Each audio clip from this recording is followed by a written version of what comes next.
Jail থেকে 2023 সালে বের হলাম। গত বছরের ঘটনা, হিন্দুরা, আমাদের একজন বোন, সে চট্টগ্রামে বাড়ি, হিন্দু ছিল, সম্ভ্রান্ত ঘরের মেয়ে। এই হিন্দু মেয়েটা ইসলাম গ্রহণ করে সাভারের, ঢাকার একজন হিন্দু মুসলিম ভাইকে সে বিয়ে করলো। এখন সে বিয়ে করে তাদের সাথে সংসার করলো। তার পরিবার ওই হিন্দু মুসলিম ভাইটার বিরুদ্ধে অপহরণের মামলা দিল এবং তাকে পুলিশ দিয়ে সাভার থেকে গ্রেফতার করে চট্টগ্রাম কারাগারে তাকে আবদ্ধ করে দিল। তখন আদালত ওই মেয়েটাকে ডাক দিল যে তুমি তোমার স্বামীর সাথে থাকবা নাকি তুমি তোমার মা বাবার সাথে থাকবা।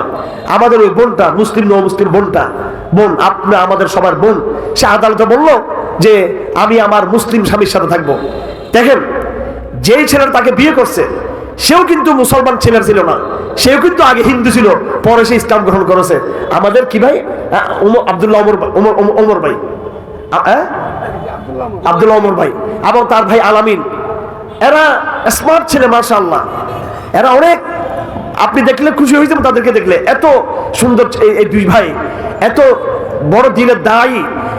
এদের নামাজ, এদের ইবাদত এবং এদের কথা বলা, এরা দুই আল্লাহ পাকের দায়ী। আমার অনেক ভক্ত, আমার কলজের টুকরা ভাই। এরা কিন্তু অমুসলিম ছিল, এরা নিজেরা অমুসলিম ছিল, এরা হিন্দু ছিল, এরা সম্ভ্রান্ত হিন্দু পরিবারের সন্তান ছিল, এরা মুসলিম ছিল না। তো একটা হিন্দু ছেলে, সে একটা হিন্দু মেয়েকে বিয়ে করছে। সেই হিন্দু ছেলেটাও আগে ওই হিন্দু ছেলেটা সে ইসলাম গ্রহণ করছে। সে এখন মুসলমান, আগে হিন্দু ছিল। মেয়েটাও এখন মুসলমান, আগে হিন্দু ছিল। তো সমস্যা কিসের? সমস্যা কিসের? যদি কোনো হুজুর তাকে বিয়ে করতো, যদি কোনো হেফাজতের নেতা, হেফাজতের কর্মী, জামাত শিবিরের ছেলে ফেলে ওই মেয়েটিকে বিয়ে করতো, একটা কথা ছিল যে ইসলামপন্থীরা আমাদের মেয়েদেরকে মুসলমান, জোরপূর্বক মুসলমান বানাচ্ছে। আরে যে ছেলেটা বিয়ে করলো সেই তো স্বেচ্ছায় হিন্দু ধর্ম ত্যাগ করে সে ইসলাম গ্রহণ করেছে। সুতরাং এখানে তো জোরাজুরি কিছু নেই, স্বেচ্ছায় ছেলেটা ইসলাম গ্রহণ করলো এবং স্বেচ্ছায় ওই চট্টগ্রামের মেয়েটা ইসলাম গ্রহণ করলো, তারা সংসার করলো। এখন তাকে অপহরণ মামলা দিল, পুলিশ তাকে ধরে নিয়ে গেল। বাংলাদেশের মতো একটা মুসলিম রাষ্ট্রে একজন ভাই ইসলাম গ্রহণ করার দায়ে মাসকে মাস তাকে আদালতে থাকতে হলো। আমি তো চট্টগ্রামের সমস্ত বিষয়গুলো দেখি। আমি তখন আইনজীবী নিয়োগ করলাম এবং আমাদের চট্টগ্রামের সমস্ত তৌহিদবাদী ভাইয়ের ঐক্যবদ্ধ হলো। আমরা ভাইটাকে মুক্ত করতে পারলাম না। ঠিক আছে, ভাইটা জেলখানে চলে গেল। আমরা আবার বোনটাকে মুক্ত করতে চাইলাম, বোনটাকে আদালতে দাঁড় করাইলাম। তখন বোনটা আদালতে দাঁড়িয়ে বলল যে আমি স্বেচ্ছায় ইসলাম গ্রহণ করেছি, কেউ আমাকে জোর জবরদস্তি করে নাই, এবং আমি আব্দুল্লাহ ওমরকে আমি বিয়ে করেছি, তা আমি তাকে স্বামী হিসেবে গ্রহণ করেছি। আমি একজন প্রাপ্তবয়স্কা নারী, আমি তাকে গ্রহণ করেছি আমার স্বামী হিসেবে, এটা আমার অধিকার। তখন আদালত তাকে বললো ঠিক আছে, তুমি ফ্রি, তুমি এখন বাসায় চলে যাও, তুমি তোমার স্বামী থাকবা, তুমি স্বাধীন বাবা থাকবো। মেয়েটা যখন আদালত থেকে বের হলো, সাথে সাথে হিন্দুরা ঝাপটে পড়লো মেয়েটার উপরে। তো মেয়েটা আবার দৌড় দিয়ে বিচারকের কামরায় ঢুকে পড়লো। আমরা অনেক চেষ্টা করলাম, যেহেতু আমরা পুরুষ ছিলাম, আমরা তো মেয়েটাকে আর টাচ করতে পারতেছি না। সেখানে আমাদের একটা ভুল হয়ে গেছে। আমি আমাদের বোনদের উদ্দেশ্যে বলতে চাই, আমাদের বোনদেরকেও খেয়াল রাখতে হবে। কোনো মহিলা বিপদে পড়লে আমাদের মেয়েরা তো তাদেরকে উদ্ধার করে। এই লড়াইয়ে আমাদের বোনদেরকেও সামিল থাকতে হবে, মাদ্রাসার ছাত্রীদেরকে সামিল থাকতে হবে। তার মানে মেয়েরা আমাদের সাথে মিলিয়ে স্লোগান তুলবে তা না, নাউজুবিল্লাহ। মেয়েরা পর্যবেক্ষণ করবে। যদি আমাদের কোনো দিনই বোন সমস্যা যদি পড়ে, হ্যাঁ, এখন ছেলে তো মেয়েকে আর উদ্ধার করতে পারবে না হাত ধরে, মেয়েরা মেয়েদেরকে উদ্ধার করবে। সেই জন্য যদি আদালতে আমাদের 10টা বোন থাকতো, দিনদার বোন থাকতো, বোরকা পরা বোন থাকতো, ইমানদার, তাহলে তারা মেয়েটাকে ঝাপড়ে ধরে তারা গাড়ি দেখে নিয়ে আসতে পারতো তারা। কিন্তু সেটা হয় নাই, কারণ মেয়েটাকে আমরা সেভ করতে পারি নাই। তো বাধ্য হয়ে আদালত মেয়েটাকে আবার জেলখানে ফেলে দিল। এটাকে বলে সেফ কাস্টডি বলা হয়, এটাকে সেফ কাস্টডি দিয়ে দিল। এখন মেয়েটাও জেলখানে গেল এবং ছেলেটাও জেলখানে গেল।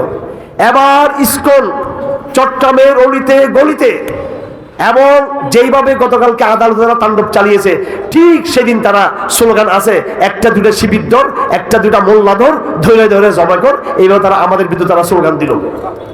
আমার ভাইয়েরা, আমি প্রশাসনের উদ্দেশ্যে বলতে চাই, স্পষ্ট বলতে চাই, সেদিন আমার যে জনশক্তি ছিল, সেদিন যে জনশক্তি আমার ছিল, হাজার হাজার কই মাদ্রাসার ছাত্র, শত শত স্কুল কলেজ বিশ্ববিদ্যালয়ের ছেলেরা আমার সঙ্গে ছিল। তারা, আমি স্কুলকে পিছিয়ে ফেলতে পারতাম, সেদিন আমি পিছিয়ে ফেলতে পারতাম তাদেরকে মার দিয়ে, কিন্তু আমি ধৈর্য ধারণ করেছি। আমাকে গালি দিয়েছে, আমি গোয়েন্দা সংস্থার লোকদেরকে বলেছি দেখেন এরা কিন্তু বাড়াবাড়ি করতেছে।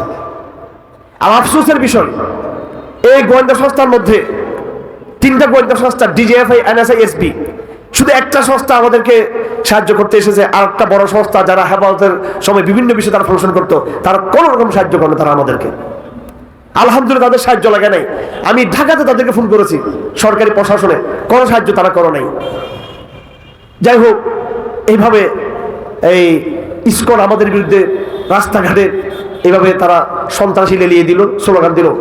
অনেক কষ্ট করে ধৈর্য ধারণ করে আমি আমার ছেলেকে থামিয়ে রেখেছি। আমি এরপরে ওই বোনটাকে আমরা জামিন করাইলাম। যেদিন জামিন করাবো সেদিন শত শত হিন্দু ছেলেরা চতুর্দিকে তারা অস্ত্র শস্ত্র নিয়ে ওই মেয়েটাকে কিডন্যাপ করে নিয়ে যাবে তারা।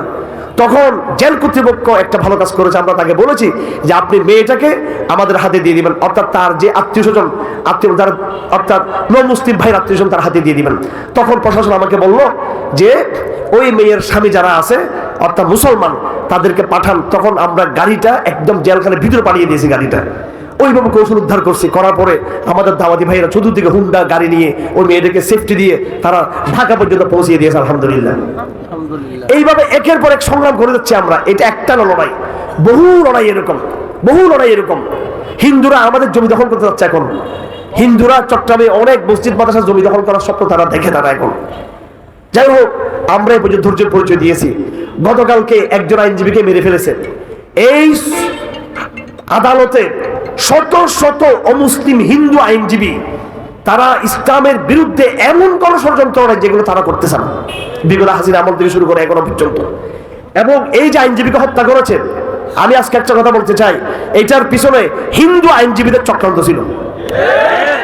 অথচ ভিডিও ফুটেজ থেকে সরকার গ্রেফতার করতেছে শুধু যারা সরাসরি আক্রমণ ছিল। সরাসরি আক্রমণ করছে সন্ত্রাসীরা, কিন্তু কে সাইফুলকে চিনিয়ে দিল? আইনজীবীকে চিনেন। এই জন্য আমি দাবি দিতে চাই, এই হিন্দু আইনজীবী আদালতে যারা গতকালকে চিন্ময়ের পক্ষে লড়াই করেছে এবং সাইফুলকে যারা চিহ্নিত করে দিয়েছে, প্রত্যেকটা ওই হিন্দু আইনজীবীগুলোকে গ্রেফতার করতে হবে যারা ইসকনের সদস্য। এবং শুধু সরাসরি যারা তাকে হত্যা করেছে শুধু তাদেরকে নয়, বরং সাংগঠনিকভাবে তারা যদি আদালতে কর্মসূচি না দিত তাহলে কিন্তু এই হত্যাকাণ্ড ঘটতো না। আমার ভাইরা, আমি গ্রেফতার হই নাই, হয়েছিলাম কিনা? তিনবার গ্রেফতার হয়েছি। আমি 5 বছর জেলে ছিলাম। আমাকে কেন্দ্র করে আমাদের লোকেরা কোন ব্যক্তিকে হত্যা করেছে? তোদের লোক ধরা বললে তোরা মুসলমান হত্যা করবি। আমি গ্রেফতার হয়েছি, মামুন গ্রেফতার হয়েছে, সাখাওয়াত সাহেব গ্রেফতার হয়েছে, জয়নাল হাবিব গ্রেফতার হয়েছে, জসিমুদ্দিন রহমানি গ্রেফতার হয়েছে। জসিমুদ্দিন রহমানি গ্রেফতার হওয়ার পর তার অনুসারীরা কোন হিন্দুকে হত্যা করেছে? তোমরা গ্রেফতার হলে মুসলমান হত্যা করবা, আর মুসলমান দেখাতে পারবে এত আলেম ওলামা গ্রেফতার হয়েছে। এখন মাত্র একজন চিন্ময়কে গ্রেফতার করা হয়েছে, শুধু একজনকে।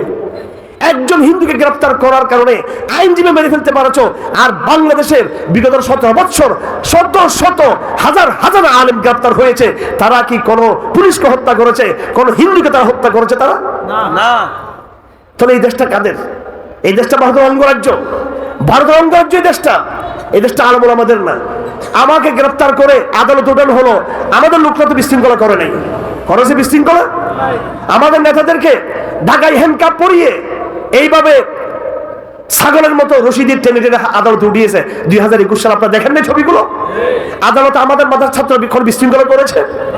ব্রাহ্মণবাড়িয়াতে 1000 ছাত্রজনদের গ্রেফতার করা হয়েছে প্রায়, ঠিক কিনা? 1000 ছাত্রজনদের গ্রেফতার করা হয়েছে। একজন হিন্দু গ্রেফতারে ভারত জ্বলে উঠেছে। একজন হিন্দু গ্রেফতারে বাংলাদেশের ভণ্ড মৃত্যুর মোনাফেক সুশীলরা জ্বলে উঠেছে। আর ব্রাহ্মণবাড়িয়াতে 1000 আলেম ওলামা ছাত্র জনতাকে গ্রেফতার করা হয়েছে। তারা তো কোনোদিন কোন হিন্দুকে তারা মেরে ফেলে নাই, কোন পুলিশকে তারা মেরে ফেলে নাই তারা। সুতরাং কারা সন্ত্রাসী, কারা মৌলবাদী? যাই হোক, আজ আমরা আমাদের নিজেদের কাছে প্রবাস হয়ে গেছি। তবে আমি আপনাদেরকে বলতে চাই যে কথা, সেটা হলো এই, যা কিছু বাংলাদেশে হচ্ছে এগুলো বাংলাদেশের সাধারণ হিন্দুদের দোষ না। হিন্দুদের মধ্যে দুটো শ্রেণী, একটা হলো সাধারণ হিন্দু, আর একটা হলো হিন্দু রাজনীতি, হিন্দুকে নিয়ে যারা রাজনীতি করে। কথা ঠিক না বেঠিক? হিন্দু সিন্ডিকেট। আমরা সাধারণ হিন্দু জনতাকে বলবো, বিগত 700 বছর 800 বছর 1000 বছরের কাছাকাছি ভারতবর্ষে তোমরা আমাদের সাথে যেভাবে সহাবস্থানে ছিল, এখনো তোমরা আমাদের সহাবস্থানে থাকবা। তবে তোমরা ইসকন হয়ে থাকার চেষ্টা করিও না। হিন্দু বৌদ্ধ খ্রিস্টান ঐক্যবদ্ধ হয়ে থাকার দরকার নাই তোমাদের। হেফাজত ইসলাম তোমাদের নিরাপত্তা দিবে, ওলামায়ে কেরাম তোমাদের নিরাপত্তা দিবে, মাদ্রাসার ছাত্র তোমাদের নিরাপত্তা দিবে। আর তোমাদের সংগঠনগুলো তোমাদের নিরাপত্তার রাজনীতি করে না, তারা দিল্লির রাজনীতি করে। তারা